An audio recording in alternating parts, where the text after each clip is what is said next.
In these clips, teachers discuss appropriate strategies for teaching ESL students. Being a first-year teacher, I have a lot of questions, and having someone in the school that's knowledgeable about it is really great.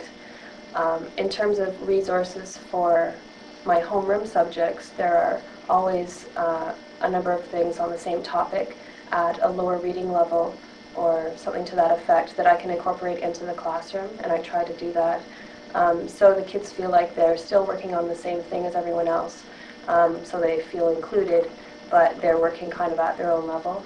I know that the teachers at times use heterogeneous groupings as well as homogeneous groupings according to the assignment or the task. So they do use both.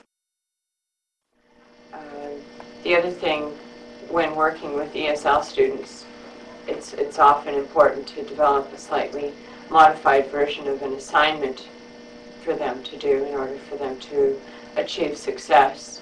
And in the classroom, giving them extra time on things or breaking things down into smaller chunks so it's manageable. And in terms of the homework too, I often prioritize. You know, this is most important, next important, and do as much as you can so that they don't feel overwhelmed, because many of them will stay up late into the night and then of course they're tired for school the next day. I think too in the classroom being able to provide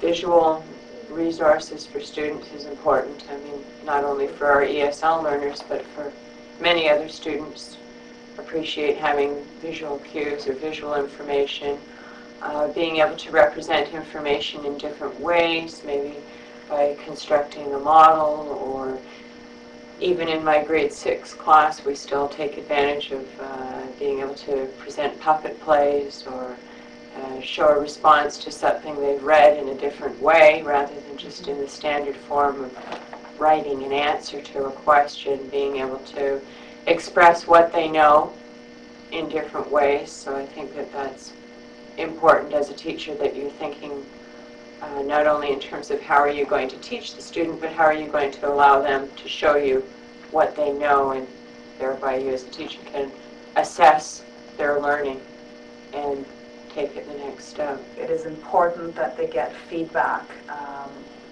especially with their writing. They need to, teachers really should be using the writing process with them, but doing a little bit at a time. For example, focusing on sentence structure at first and not worrying about other things, and then focusing on verbs and you know, other parts of speech, and but constant feedback.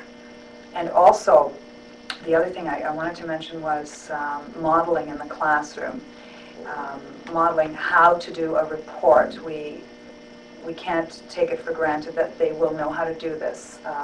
The students we're working with right now don't do a lot of projects and reports the way we do them here. They haven't done them in their countries, so they don't know how to do them, how to start them, how to complete them. So they do need some modeling to show them how to get a finished product.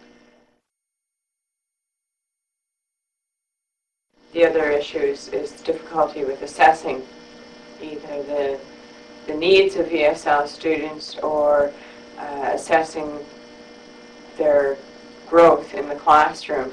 At times becomes difficult, so it's important to be flexible in terms of thinking about non-traditional assessment methods.